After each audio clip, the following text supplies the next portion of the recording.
Às vezes a gente está esperando que Deus instale novas coisas, aplicações dentro de nós, quando a gente ainda não permitiu que Ele mudasse todo o nosso sistema operacional. Isso é loucura, porque não dá para viver promessas de Deus sem ter nascido de Deus. Não dá para experimentar o fruto do Espírito sem ter nascido do Espírito. Não dá para viver o novo sem ter nascido de novo. De que a nossa jornada tem uma deadline e a gente não pode viver como se a gente tivesse a vida inteira para começar a caminhar com Deus.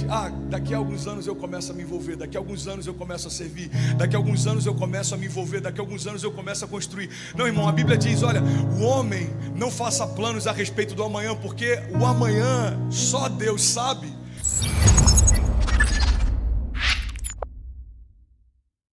O tema da mensagem de hoje é vivendo uma vida nova. Você pode declarar isso? Diga, eu estou vivendo uma vida nova.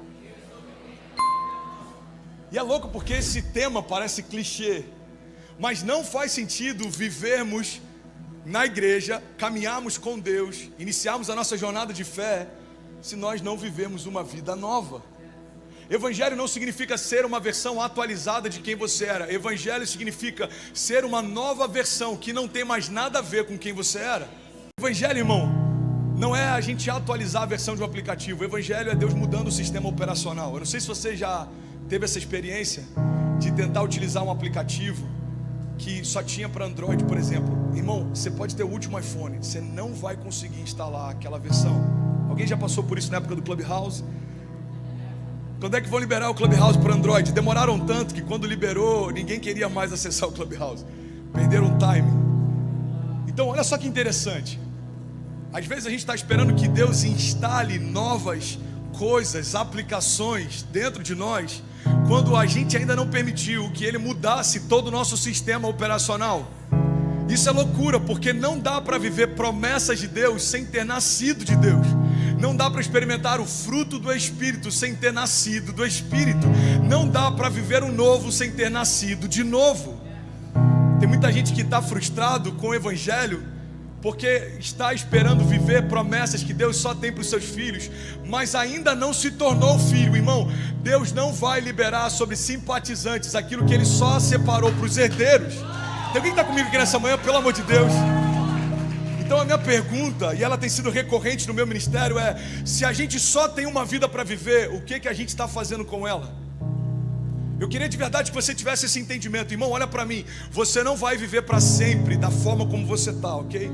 Vamos tirar esse pressuposto da vida eterna. Você não vai viver para sempre. Talvez alguns de nós aqui só tenham mais 10 anos. Eu sei que é um assunto ruim da gente tratar, mas é a mais pura verdade. Talvez alguns de nós aqui só tenham mais 30 anos, talvez alguns de nós aqui só tenham algumas semanas.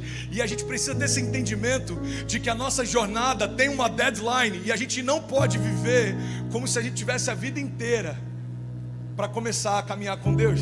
Daqui a alguns anos eu começo a me envolver, daqui a alguns anos eu começo a servir, daqui a alguns anos eu começo a me envolver, daqui a alguns anos eu começo a construir. Não, irmão, a Bíblia diz, olha, o homem não faça planos a respeito do amanhã, porque o amanhã só Deus sabe.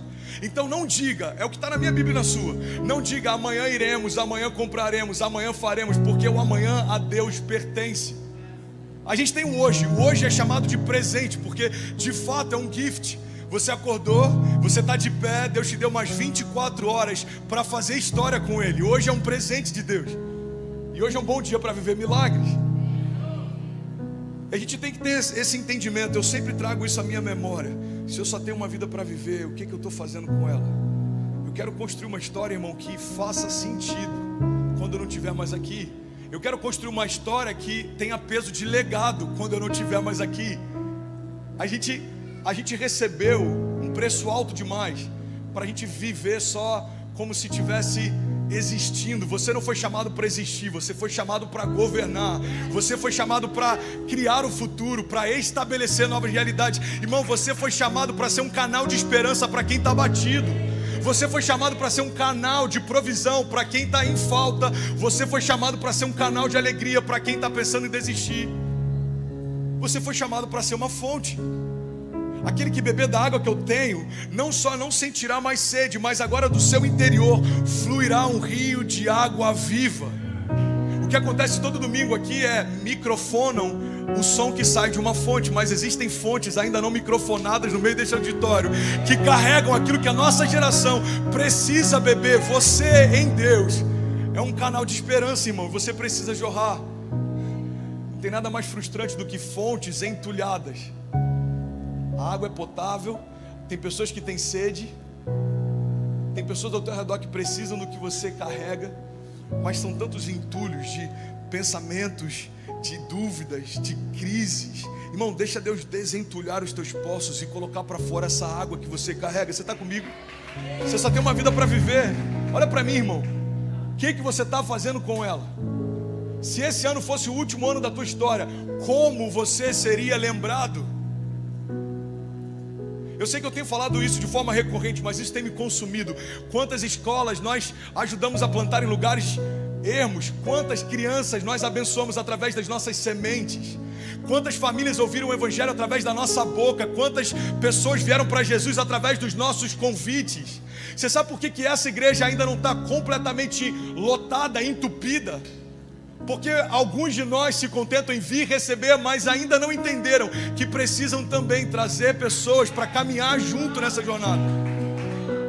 11 mil pessoas online, somos um sucesso online. 250 pessoas aqui presenciais, somos um fracasso local. Por quê? Porque eu não acredito que só 250 pessoas em Miami precisem daquilo que a gente está bebendo todo domingo.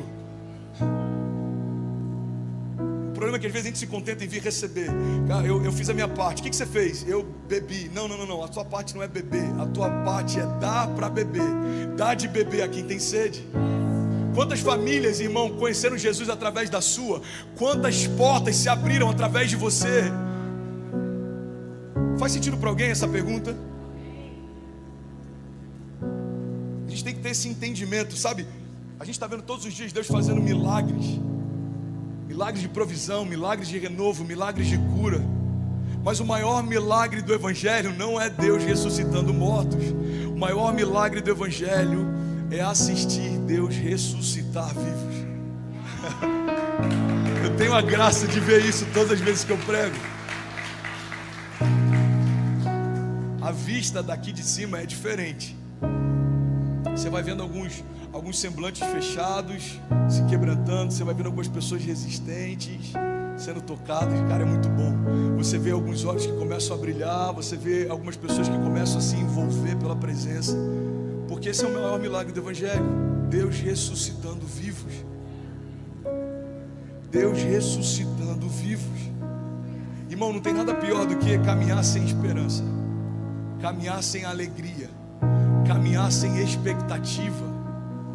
Você sabia que tem muita gente que está vivendo sem expectativa nenhuma em relação ao amanhã? E se você está aqui nessa manhã me ouvindo falar e você é uma dessas pessoas, alguma coisa precisa mudar na tua jornada de fé. Não faz sentido um crente, um filho de Deus que não tem expectativa em relação ao amanhã. Qual que é a tua expectativa para 2021? Quais são os seus sonhos para essa década? Quais são os planos que Deus colocou no teu coração que vão tocar milhares de pessoas? Cadê os próximos plantadores de orfanato? Cadê os próximos plantadores de igreja? Cadê os próximos mestres da palavra? Cadê os próximos evangelistas que vão se envolver em cruzadas? Cadê aqueles que sonham em sacudir a terra? A Bíblia diz que quando os primeiros cristãos começavam a chegar na cidade, a notícia que se espalhava é: estão chegando aqueles que estão transtornando o mundo. Irmão, a igreja precisa transtornar o sistema.